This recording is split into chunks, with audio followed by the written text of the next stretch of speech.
It's no secret that I love the Kirby series. I mean, how can you not love this adorable little pink eldritch horror? Well, if my figures and plushies can't convince you, maybe the over 150 hours I streamed playing the entire Kirby series in order will. It all started on... a nice one too. Would you all be interested in watching me play through every Kirby game? From the NES Kirby all the way through to Forgotten Land in a series. Would you be interested in watching that? Mistake? Probably. If the fact this video has taken almost a full year to come out since I finished the stream series live has anything to prove, let's just say Kirby has been spending a lot of time on my mind. Speaking of, a bit of context. In the coming video, you will see a name that you likely don't recognize, as well as a character design that isn't really prevalent anymore. Like I said, it's been almost a year. Since the series, I had a complete rebrand and redesign, changing from Echo Tide to Azumari, so yes, you're on the right channel. And, disclaimer, most of my footage has audio problems. I've since fixed most of them, I believe. I talk over 90% of it, so just bear with me. Please, I put a lot of effort into this.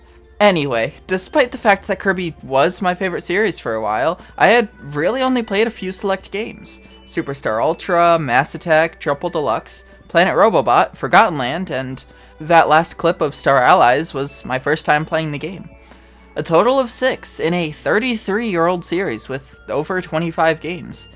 How could I claim the series was my favorite if I didn't even play most of them? That was about to change. But first I needed to decide which games to play. You would think, oh, just play them all. But when you start to look at the series as a whole, a lot of Kirby titles involve remakes or remasters. Nightmare in Dreamland for the Game Boy Advance being a remake of Adventure for the NES, Superstar Ultra being the DS remake of the SNES Superstar, Return to Dreamland for the Wii being upgraded for the Switch in Return to Dreamland Deluxe, the Dark Matter trilogy ported to the Wii collection. You get the idea. I didn't want to spend too much time playing the same game multiple times, so this is what I decided. Play the original of each game, Adventure over Nightmare in Dreamland, Superstar over its Ultra counterpart, and Epic Yarn over Extra Epic Yarn.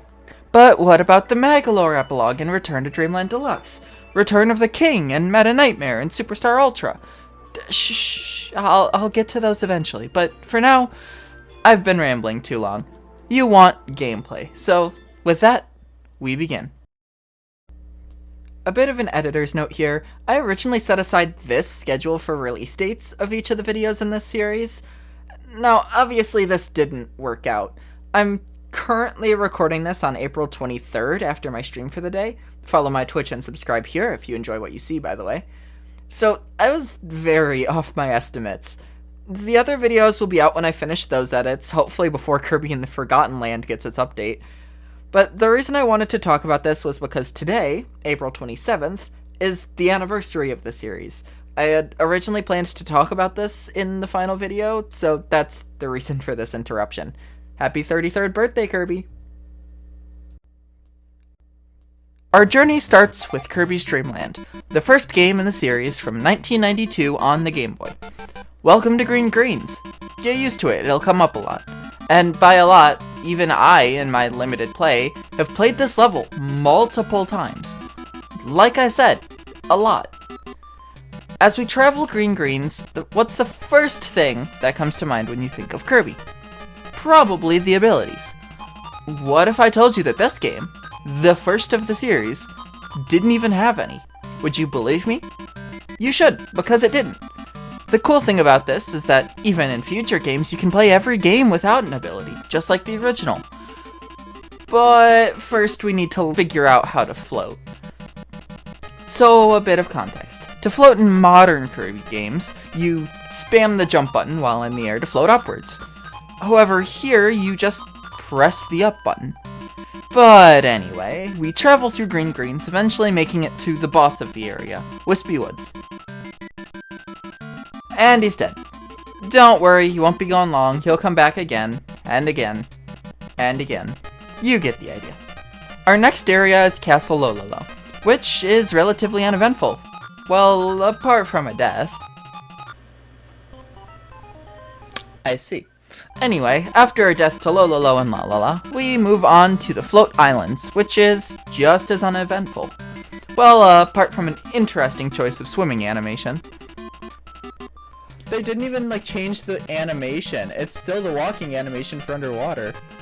Eventually, we find Kabula, the boss of this area, and they go down without a hitch, leading the way to the next area, Bubbly Clouds. After a couple deaths here and there, we find Kracko Jr. for the first time. After a quick death, we finish that fight, and oh no, it's another Kracko fight.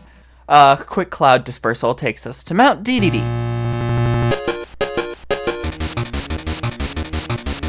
Well, I hope you liked the boss fights, since now you have to do them all again, now with added platforming. After defeating Wispy, we move towards Lololo and Lalala, who end up like our tree friend. Turning to Kabula is more of the same, and with Kracko being the final, boss of the rush, we can now turn our attention to the one and only King Dedede, who unfortunately gets us once, but I mean, that's still pretty good, considering what's to come. Congratulations, that's the first and tamest storyline of the Kirby series, a tyrannical king stealing the food from his people and just being a big old jerk. Like I said, tame. With the first game under our belts, we turn our sights towards Kirby's Adventure for the NES. Here we start with Vegetable Valley, where we can finally get our first copy ability. For those of you who don't know, Kirby's main gimmick from this point on is the copy ability. Essentially, Kirby is able to inhale an enemy and take its power for his own use. There are many copy abilities to choose from, but I'll get into that a bit later. After our first level, we also find our first instance of a goal game. This has varied a lot over time, but became a staple for almost every game moving forward. We also get to see Kirby's moveset start to fill out with the introduction of the Crouch Slide. Throughout the series, Kirby's main moveset consists of Inhale, Spit, Swallow, Crouch, Crouch Slide, Block, Jump, and Float. This has gone largely untouched for a majority of the series, which was surprising to find out, the only thing really missing from this game being the block button. Well, apart from the varied abilities, that is. Needle was an early Kirby ability? We'll get back to that. After a quick death and another boss fight, hi Wispy, we find our way to Ice Cream Island. I know, with names like this, even I'm surprised this series contains eldritch horrors and god-killing on the norm. Now would be a good time to talk about... Geez, there's so many abilities that I didn't realize were early abilities. I thought they were like later adaptations that they just would like to reference later on. This. Each Kirby game has its own set of abilities. There are a few that return through most games like the Sword ability, and others tend to disappear and reappear throughout the series like Tornado and Needle. This game introduced Beam, Burning, Fire, yes those are all different, Cutter, Ice, Freeze, Hammer, High Jump, Laser, Needle, Parasol, Spark, Stone, Sword, Throw, Tornado, UFO, and Wheel, along with Backdrop and Ball, both of which only appear in this game and its remake, Nightmare in Dreamland for the Game Boy Advance. From here on out, I'll mention the new abilities each game has to offer at the start of the section just to keep it organized. After a couple more deaths, we find ourselves here. But wait, what's Mike? That wasn't in the list you mentioned earlier. Well, Mike is what I call a one-off ability. One-off abilities, in Kirby, are abilities that only get used a certain amount of times before disappearing, normally only once. In this game, that consists of Mike, Crash, Sleep, as well as Light, which might as well not be here. It's only in 2 rooms and you really don't need it, and it never shows up again. Outside of the remake, of course. As we get to the boss of this area, we find Paint Roller, who is annoying, but otherwise a simple fight. That takes us to Butter Building, where things are not quite how they seem. Yeah. The health bar is wrong, or there's like a visual glitch. Ah well, I'm sure that won't be an issue. As we get through Mr. Shine and Mr. Bright, let's just say that things don't go so easily. I keep forgetting I can't just spam the jump button to float.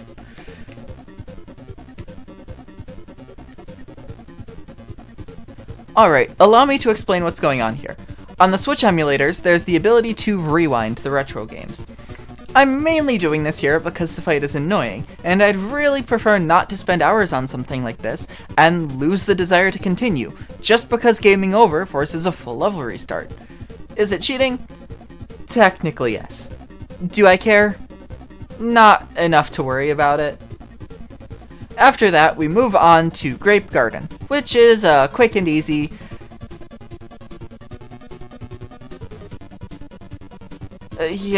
no. Oh, what the? Oh, this is... Someone had fun in the level creator there. Finally, after that, we find ourselves face to face with a familiar eye, where it looks like we're forced to use high jump, one of the weirdest abilities in the series.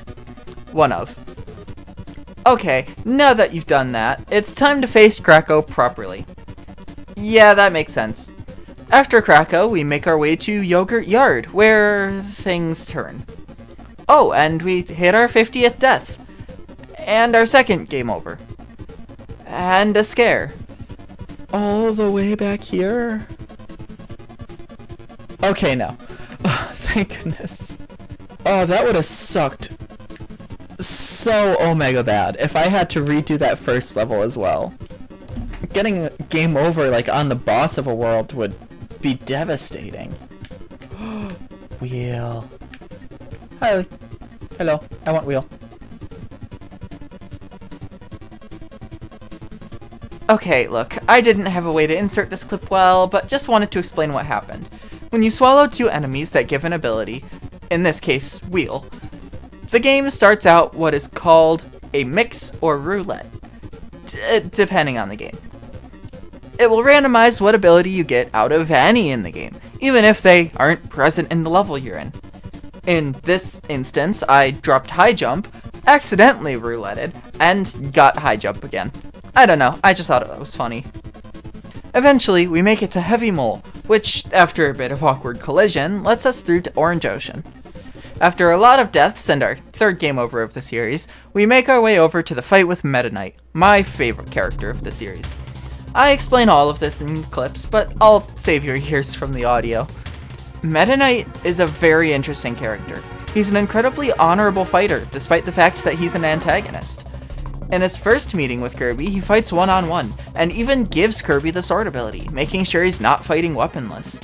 There's no gimmicks, the same ability to the point you're using the same moves, and he even lets you keep your ability when he hits you, unlike everything else in this game, which removes your ability with a single hit. It isn't until much later in the series that Meta Knight fights start to get more gimmicks, like his flight, beams from his sword, teleportation, stuff like that. He only does that during fights later on, knowing Kirby can handle him at more and more strength. But yet, he still gives Kirby a sword every single time. Unfortunately, he doesn't heal you though. After defeating Meta Knight, we make our way through towards Rainbow Resort, the final area of the game. After a few setbacks, we finally make our way back to Green Greens. Like I said, get used to it. After a showdown with DDD once again, we put together the pieces of the Star Rod and unleash the true villain of this game, Nightmare.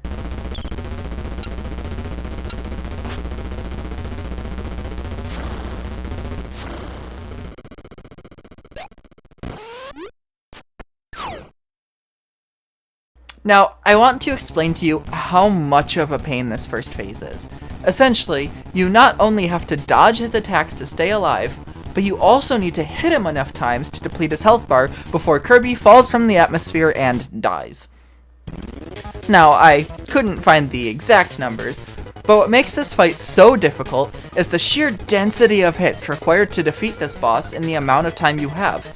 From what I could tell, you have to hit this guy about 50 times in the 1 minute you have before the fight is forcibly over.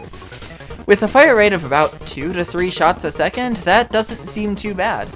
Until you realize the entire thing has to be done while dodging countless attacks that force you to move away from the line of fire that actually allows you to hit. It gets incredibly precise. So after a few game overs, 30 deaths, and 13 full minutes of fighting, I'll just let you watch.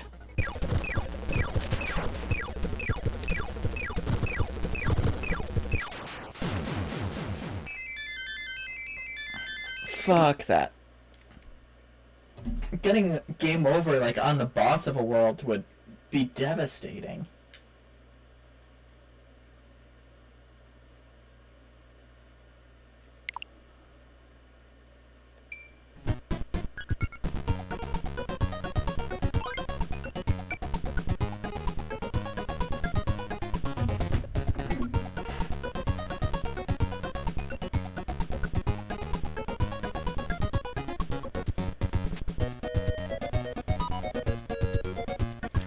All the fucking progress.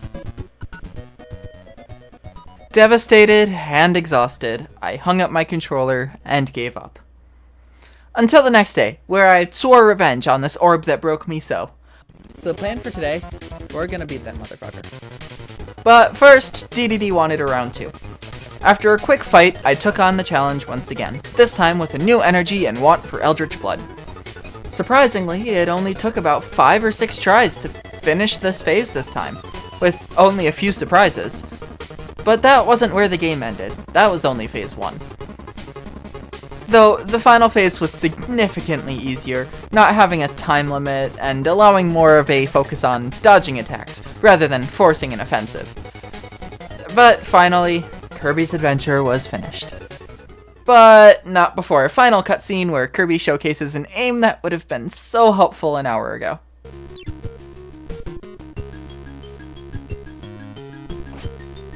Wow, Kirby has an arm on him. And perfect aim. Where was that throughout that entire sequence?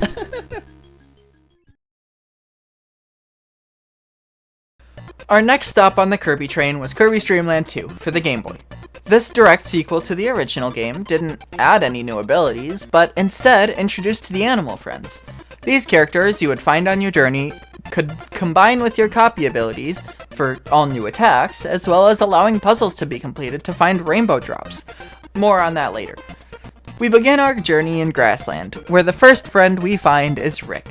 This hamster can withstand treacherous terrain and doesn't skid on slippery platforms, apparently. But what I can tell you is that he changes how abilities work, allowing us to get the first rainbow drop of the game. You see, in each level of the game, there is one rainbow drop to collect. Usually to get these, a certain ability is required, in this case Parasol, to break these blocks. Technically, you don't need Rick for this one, but it makes it significantly easier. Anyway, getting all 7 of these rainbow drops allows you to get the true ending of the game, forcing a new final boss that wasn't available prior, a recurring concept in early Kirby. But first, we have to deal with Wispy. Hi Wispy. After Wispy comes the big forest, where we find our friend Q. Q allows us to fly through gusty areas and overall fly better. He also allows abilities to be used straight down, which can allow us to get the second rainbow drop. Later. Part of the puzzle aspect of this game is getting the right tools from various areas. You see, to get the second rainbow drop, you need the needle ability, which hasn't been made available yet. Luckily, the next room does have it, meaning we can just re-enter the level and grab it. Oh, and I guess Q was also optional here. After the Nerf and Nelly boss fight, we make our way into Ripple Field, where we're introduced to Kine. Kine is annoying. Sure, he may allow you to swim through strong currents and inhale enemies even when submerged, but come on. You have to hop, and I mean hop, through any levels that don't take place in water. You know, as a fish would. But anyway, the next rainbow drop requires Kine and Stone to collect. Kine to swim past the currents and Stone to break the blocks leading to the drop. Fortunately, it's not too convoluted to get. Yet. Now, why the boss of this area is called Sweet Stuff, I don't know, but it doesn't really matter as we move on towards the next area, Iceberg.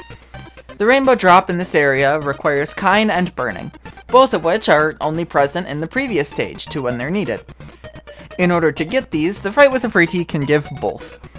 But the protective bag here only has a 1 in 3 chance to give Kine, so I proceeded to spend the next 10 or so minutes getting continuously unlucky, missing that 1 in 3 chance.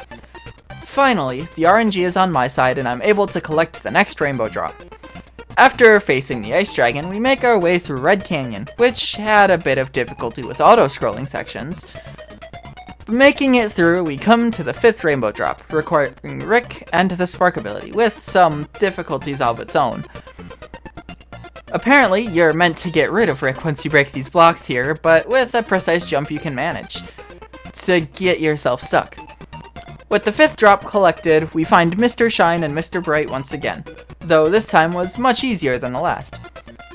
Okay, so for reference, this entire game I've had a guide open telling me the requirements to get to and to collect each of the drops. This just helped to prevent the frustration of trying to search entire levels for something I had no clue whether I had what I needed for. Well, this is what the guide says for Cloudy Park. The rainbow drop is found in the final section of the 2nd stage. The entrance is not hidden, but rather located in plain sight near the goal door. To obliterate the blocks, the cutter ability is needed. The ability can be obtained by Wayu in a room that can only be accessed with Ku, who can be freed from a bag in the previous area. To free Ku, Kirby must force 2 Shatsos out of play by breaking the platforms they are on. Rick and Spark ability are required to do this. Obtaining the Spark ability in the stage requires Kine to be brought in from another stage to swim against the current to enter a room to battle Mr. Green, who gives the ability. Blocky must then be defeated in another room to free Rick. You got that? Yeah, it's a lot. But I mean, I already had Spark, right? And Cutter was right there. Surely I could skip some of it, right? Is this an ice thing? Do I need ice to... Yeah, okay. The only thing that's brought in from an earlier stage is Kine. Which Kine is used to unlock the Spark ability at this point in the stage, which then can be used to unlock Rick, also in this stage. Rick and Spark are used to unlock the Cutter ability, which is neat. This is fucked. Alright, we need to get Cutter through the long-winded process. So, from the previous stage, we're able to grab Well, Ku should work. We can skip forward a bit and skip the entire Kine and Rick section, right? Are you fucking kidding me? They have it perfectly laid out where you can't bring Ku in here. Well, it was worth a try. From the top, we grab Kine from the previous level. Take Kine through the stage with ice to get through this door. Make our way to the water section with incredible difficulty, where we swim through the current to fight Master Green and get Spark. Go the other way to fight Blocky in order to collect Rick. Take Rick and Spark into the next room to drop both Shatsos into the pit and collect Ku. Use Ku to fly through the wind to fight Wayu to get the Cutter ability. And finally, use Cutter to collect the rainbow drop in this level. Honestly, fuck Kine in this game. His fish controls made this section so much worse than it had to be. Thankfully, that's gonna be the most long-winded section of this game. With only one level left, we fight Kracko again and make our way to Dark Castle, the boss rush level. Each stage features a different mid-boss, much like how the original had the boss rush right at the end. So, in a final sprint, we fight Afriti, Master Green, Mr. Frosty, Wayu, Blocky, Captain Stitch, and finally Jumper Shoot. But not before grabbing the 7th and final rainbow drop with some memory. Technically, you're supposed to use Kine and Spark to light a room to show the pattern, but luckily the guide I used had it for me. Burning, stone, needle, ice, Cutter. All that was left was the big finale. After DDD's sleepy fight, we finally get to see our first true horror of the series, and DDD's first of many possessions. After collecting all 7 rainbow drops, we formed the Rainbow Sword, drawing out of DDD the great darkness itself, dark matter. Taking the form of a great swordsman, we take to the skies to fight. With Phase 1 completed, dark matter's true form emerged, a black sphere with giant eyeball as a face. This phase is a lot. Very similar to the Nightmare Orb, this phase had a time limit, however long it took for you to burn up in the atmosphere. Thankfully though, this timer is a lot more lenient, with me not even realizing it was happening until most of the way through the fight, and not really needing to deal with it. With Kirby falling from the sky, dark matter finally defeated, we move on. Next up was the spin-offs. I'm not going to talk about these long, but I essentially played 6 spin-off games the series had to offer in the early days. Kirby's Pinball Land is just Kirby-themed pinball, Kirby's Dream Course is golf, Kirby's Avalanche is Puyo Puyo, Kirby's Block Ball is Breakout, Kirby's Star Stacker is also Puyo Puyo, but also more blocks, and Kirby Tilt and Tumble is a motion control ball game. Out of these, my favorite has to be Pinball Land. Moving on to the next game in the series, we find Kirby Superstar for the SNES. Now, this game had a remake for the DS in 2008, which added a few modes, but for the sake of this specific game, I played the original and then went back to play the new modes later on. This game is interesting, mostly because it's comprised of 5 main game modes: Spring Breeze, Dynablade, Revenge of Meta Knight, Great Cave Offensive, and Milky Way Wishes. Saying as this video's already getting a bit long-winded, and we're not even close to done, I'll only briefly touch on most of these, mainly focusing on Milky Way Wishes. This game introduced the abilities Bomb, Fighter, Jet, Mirror, Ninja, Plasma, Suplex, which was essentially a combination of throw and backdrop from Adventure, Wing, Yo-Yo, and the infamous Copy ability, an exclusive ability to this game and its remake. The Copy ability is notorious in the Kirby fandom as one of the most redundant and unnecessary abilities in the series, as Kirby's main gimmick is to take abilities from enemies normally. Because of this, there's really only 1 or 2 main uses for the ability throughout the game, likely being the reason for its exclusivity. It also added 2 one-off abilities in Cook and Paint, the latter of which was sort of only available in this game and its remake. More on that when I talk about Star Allies. Anyway, this game starts out with Spring Breeze, essentially an enhanced remake of Kirby's Dream Land. This time, however, it's a lot easier as the usage of copy abilities makes a lot of the combat infinitely easier. Also, hi Wispy. Afterwards, we move to Dynablade, where the titular character is ruining the crops of Dreamland. After defeating Dynablade, you find out that she was a mother, just trying to care for her chicks. So, Kirby takes responsibility like the good boy he is and cares for them until their mother returns. After completing Dynablade, we unlock Revenge of Meta Knight, a story in which Meta Knight tries to take over Dreamland to, quote, put an end to its lazy lifestyle. With Dynablade's help, you manage to destroy the Halberd and put an end to Meta Knight's plan. I absolutely love a lot about this specific subgame, so I'll pause to talk about some design-related concepts that I absolutely adore. First off, the ending of this mode is one of my favorites in the entire series.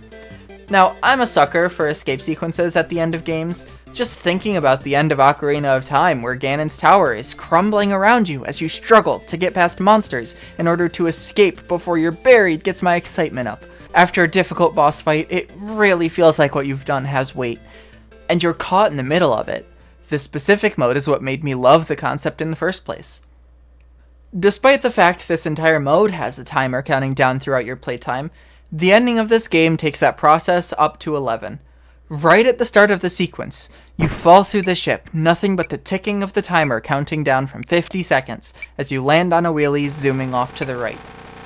For the first few seconds, you hear nothing but the ticking of the countdown, the siren of the halberd, the sound of the wheelie's engine, and the attacks Meta Knight is throwing at you as you try to escape. When the music kicks in, it's a chaotic clash of sounds and beats, throwing your adrenaline into overdrive as you manage to escape with barely enough time left to catch your breath. You're not fighting your way out, you're running for your life. The damage you did to the ship felt real, it felt powerful. It didn't feel like the fight was pointless, a means to an end. You took down the halberd, and you could feel the impact you made. For something on the other side of game design, one of Kirby's biggest draws has always been the iconic music. I mean, Kirby has a tendency to play with leitmotifs, a lot. For those of you who aren't as well versed in music terminology, a leitmotif is essentially a musical phrase or melody that is reused in different songs to associate a tune with a person, event, or place. One of the best examples of this is actually Undertale, where Toby Fox uses motifs to connect a lot of the characters to tell a story written only in the music. such as when the main melody from Heartache, Toriel's boss theme, is used in the track Asgore, the boss theme for, well, Asgore.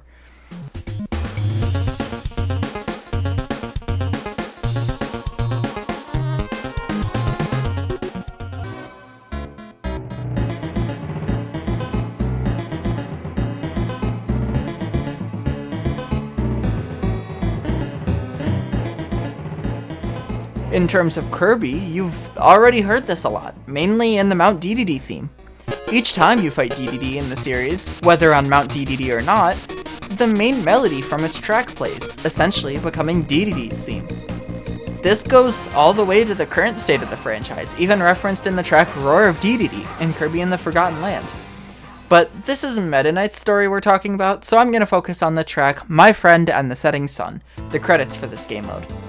This somber track plays while Kirby and Wheelie ride off into the sunset, finally able to relax after a chaotic and stressful series of events. You could even go so far as to say that this track is the sound of Meta Knight's defeat. But instead of going down the route that Dedede went, the motif taken for Meta Knight wasn't the Halberds theme, Meta Knight's Revenge, which I just want to mention, won a Grammy in 2021 thanks to the 8-Bit Big Band's cover of the track, before Best Score Soundtrack for Video Games and Other Interactive Media category was created. Instead, it was this one, the track of his defeat. Listening to Meta Knight's Star Allies boss theme, The Clash of Comrades Blades, you can hear a clear remixed version of this theme.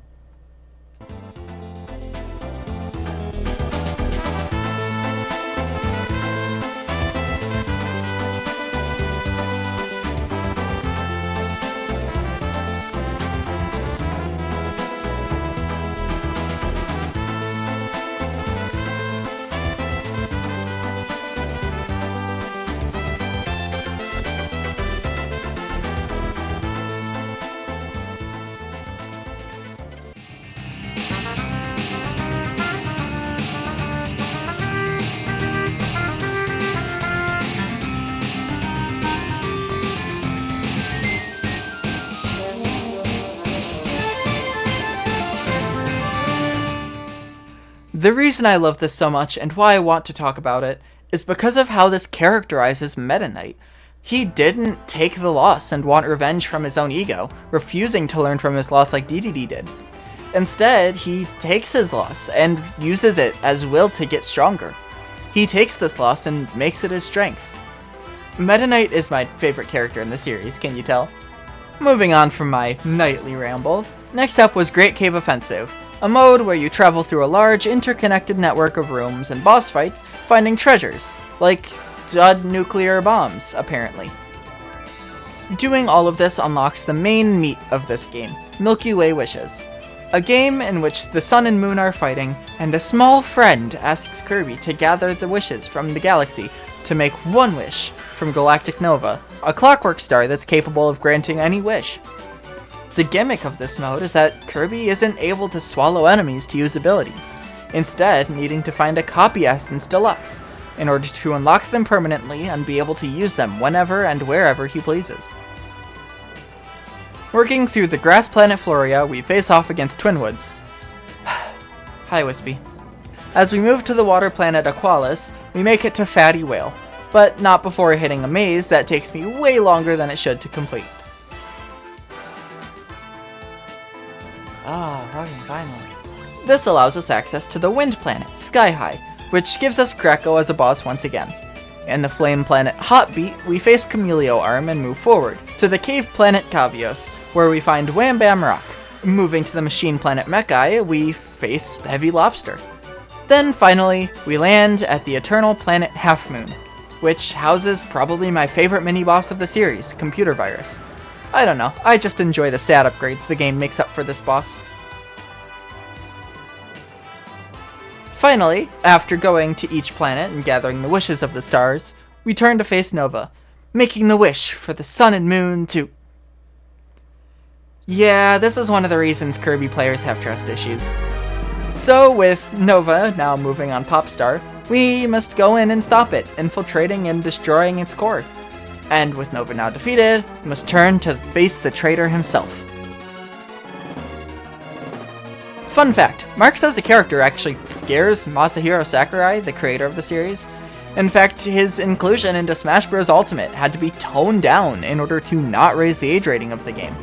He's probably the creepiest character in the entire franchise, and I adore him for that. Oh yeah, and this is the first instance of these cutter attacks, more on that during a later game. Finally, after a fight with another Eldritch Horror, we finally finish Kirby Super...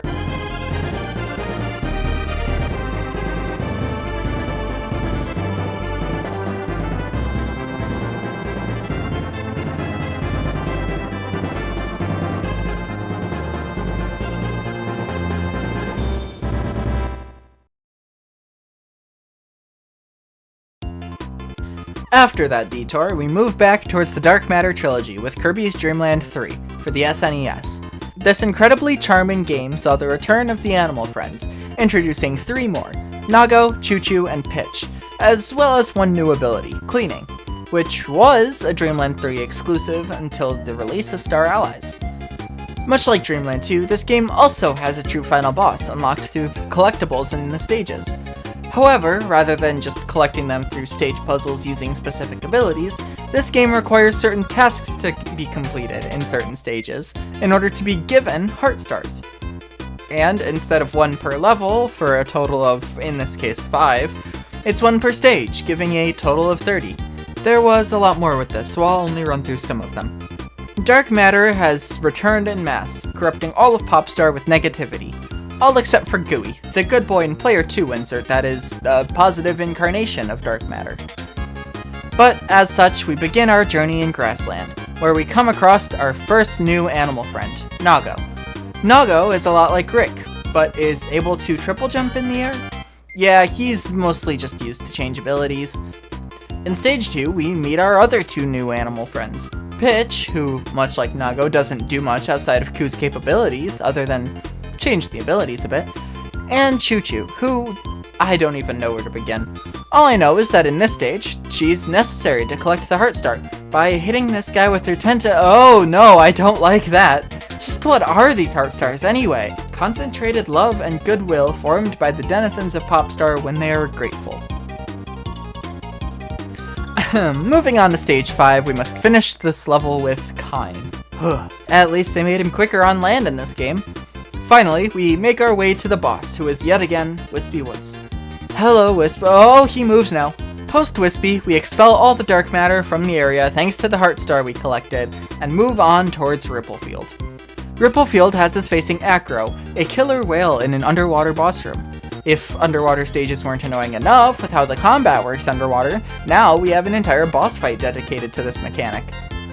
After expelling all the dark matter here as well, we move our sights towards Sand Canyon, where there's largely more of the same. Stage 6 is kind of interesting here, as there's multiple rooms here for us to do different tasks in order to get pieces of a familiar face. By jumping through the top room, using abilities to break blocks in the top right room, choosing the correct order of doors on the top left, getting the stone ability in the bottom left, and Kine and Parasol in the bottom right, we assemble Rob, the robotic operating buddy toy that was made as an artificial player 2 for the NES. Putting the familiar face behind us, we face Pon and Con for the first time in the series. After Sand Canyon, we move to the uneventful Cloudy Park, where we end up facing Ado, short for Adoreno, the Japanese name for Adeline, who becomes a friendly character in the next game. This boss is interesting, as you see that the artwork she uses to fight you with are most of the bosses in Dreamland 2. Ice Dragon, Sweet Stuff, Mr. Shine, Mr. Bright, and Krakow. After Adeline's defeat, we move to the final main area of the game, Iceberg, where, in Stage 2, we help Samus defeat the Metroids in this area. Weird cameo, I don't know why they chose to include this, but they did.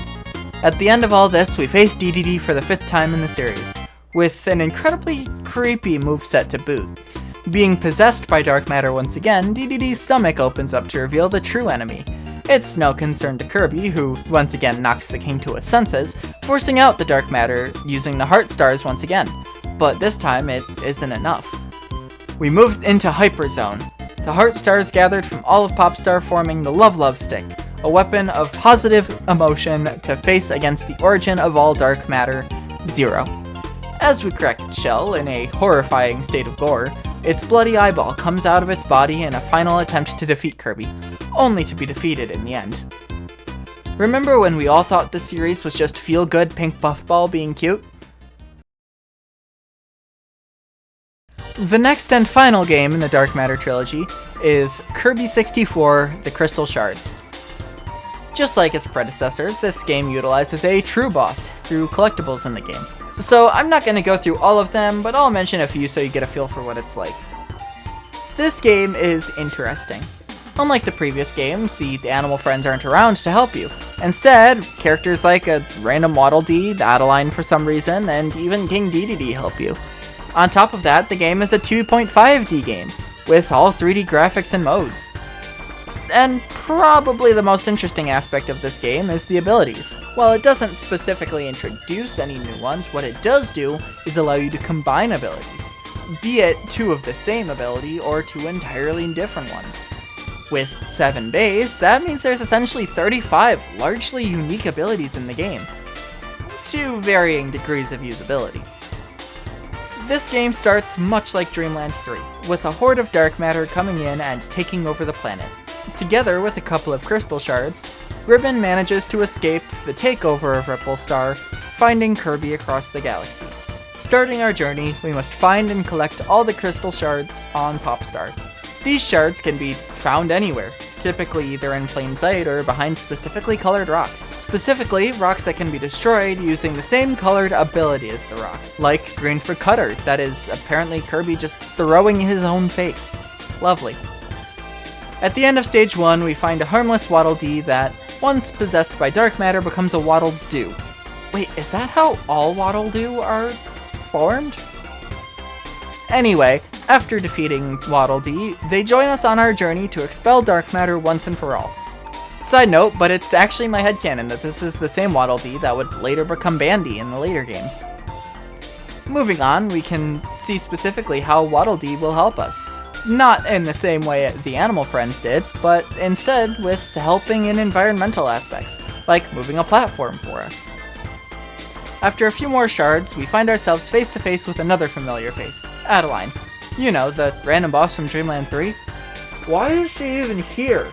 With another friend possessed by dark matter, we must face the music and fight with her draw. Oh, what is that supposed to be? It's here that I realized the main flaw of this game. Okay, the controls aren't as responsive as I was expecting them to be. But with that fight behind us, Adeline joins us on our journey, helping us by giving us health items every once in a while. As we continue, we come across one last person we must free from dark matter's grasp, the king himself, Dedede. And with some slight convincing after a familiar fight, Dedede reluctantly joins us, starting off his arc of redemption throughout the series. At the end of all that, our final boss of this level is none other than Wispy Woods himself, now in 3D. Hi, Wispy! After collecting his crystal shard, we're led to the next planet, Rockstar, where we see our first ability combo rock, requiring stone and spark. As a note, you can tell this because the rock itself is patterned brown and yellow, brown for stone and yellow for spark. Apart from being in the open, this is how most of the shards of these stages are hidden. Oh, and just some fun abilities I want to show off available in this stage. We have Needle Spark and Burning Spark. After a section where Dedede acts like a hammer ability animal friend, we come to a puzzle not unlike some we've seen before. A dark room with symbols we need to know the order of. Now, in the past, I've used guides and was able to bypass the needing the light ability by knowing whatever it was I needed to know. But in this case, it's random, so I need to come back later to grab that shard. At the end of Rockstar, we face the boss Pix. This fight isn't particularly difficult by any means, it's essentially glorified color match, but still a boss nonetheless. Moving on, we look towards Aquastar, the water section of this game. After some cute sledding, we come across a shard requiring a familiar face from the Stonecutter ability. This ability lets you turn into any of the animal friends, which use some of their powers. In particular, we need Rick's ability to climb walls to grab this shard. Which, as a note, you would need to know he could do ahead of time to get this. It's not mentioned anywhere in this game. Oh, and Kyan is still useless. It's after this we fight Acro, the Orca from Dreamland 3. After an annoying fight, we can collect his shard and... after his second phase, we can collect his shard and move on. The next stop is Neostar, where Stage 2 specifically gives issues.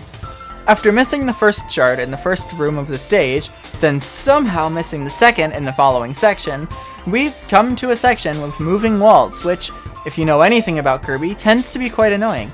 Getting crushed in these games is realistically the only way to get killed in one go, outside of falling in pits of course. But this section's sheer density of moving parts, mixed with frankly poor collision, was a death trap. Finally though, after all that time, we make it through. Only to find that the ability we need for the final shard isn't even in the level. This means going through the entire stage without dying or losing the ability. Not only is that difficult as is, the ability just happens to be Stone Bomb, one of the few abilities that is actively dangerous to use. After some devastating attempts, we finally managed to snag the last shard of the stage and move on. Unfortunately, the later stages weren't any kinder. Moving through the volcano, the end of the stage requires an ice ability to be able to retrieve this shard. Unfortunately, ice wasn't a super common ability up until this point. Even more unfortunately, when I did find a nice ability, I died really early on in the stage, losing it. So, frustrated, I moved on to the boss, Magman, which seems fairly counterintuitive. Up until this point, lava has been a danger to avoid touching in this game. However, to defeat this boss, you have to specifically attack the lava tentacle coming out of the stage. So, after a quick death, I decided to go back and grab an ability that would make this boss much easier. This is when I realized, wait a second, this gives ice. So, instead of going right back to the boss, I instead go for my missing shard, now that I know an easy location for the ice ability. I make it through the stage, about to enter the final stretch, when I think, well, it just needs to be an ice ability. Let's try to combine it with something I can use for the boss later. And throw it right into the Spark's attack, destroying it. Disappointed in myself, I go back and get ice again, moving to the stage and carefully collect the Spark Ice ability, becoming a fridge. It was at this moment I knew, I fucked up. The fridge couldn't destroy the rock, and I was forced to redo all of that again. So, dying on the inside, I went back to grab ice, deciding to experiment there rather than later when I would have to redo so much.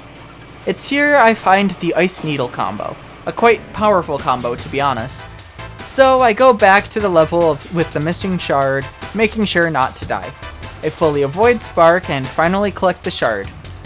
Carefully. Now all that was left was the boss, and action.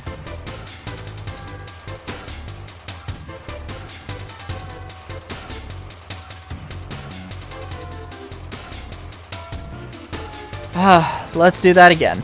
After the first phase, all I had to do was sit there.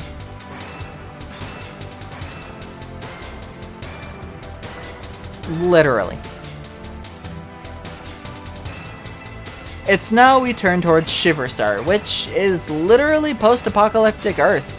Guess that means we're all canon to the Kirby universe. Ultimately, this part of the game becomes more of the same. Get the shards. Oh no, I died with the one ability I needed from a different stage. Get more shards. Go so on and so forth. When it comes to the final boss, HRH and HRE do not play nice. You see, one of the things you deal with when playing older games is that you're used to how modern games work. Specifically, the idea of telegraphing moves is something that is only super prevalent in more modern games. This fight, on top of its janky collision with hurt boxes, doesn't do that. There's one specific move that HRE does that it really isn't clear on how to dodge.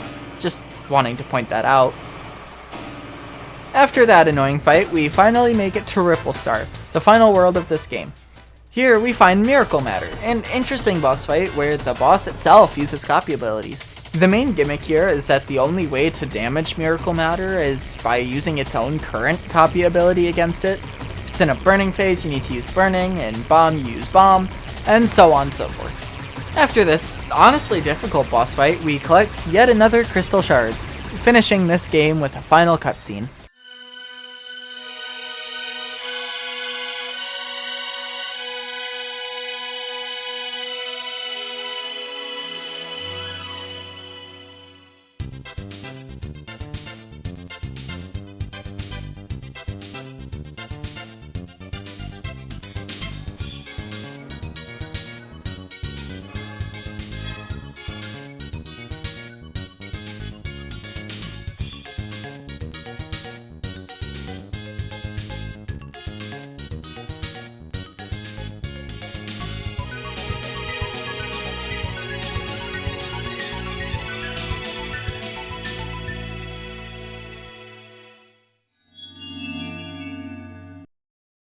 Oh yeah, did I mention I didn't collect them all? During Shiverstar, I got so frustrated at this specific shard that I just stopped collecting them. Instead, I used a 100% save file to just open the true final boss of this game. I mean, I got most of them, right? But this meant that I had to defeat Miracle Matter again, since you get to the final area through that boss fight. After another round, we finally make it to the true final boss of this game, 02. No, not that one. This one. Remember Zero from Dreamland 3, the creator of Dark Matter? They're back, and they're adorable. Oh no. Yeah, this fight looks brutal. Let's just say that if this game were made with modern graphics, this boss would look drastically different. And I'm sure it wouldn't bleed out of its eye each hit. But after the pretty fun but simple boss fight, we defeat 02, for good this time, becoming heroes once again. Okay, so this next part isn't super relevant anymore after recent events.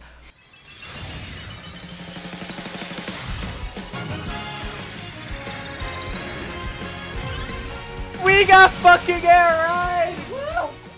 But I'll record what I had written down prior to the announcement. Next up is Kirby Air Ride, a racing game centered around Kirby for the GameCube in 2003. Not much to talk about here other than, Nintendo, I'm begging you, make a sequel or a remake or re-release, I don't care, I'll give you anything, I swear to fuck. And that does it for the classic era of Kirby. From 1992 to 2003, the series was pretty good. There was certainly a lot of charm in these games. Unfortunately, they tended to suffer from the same issues many of the games from this time did. Largely jank controls and overall artificial length.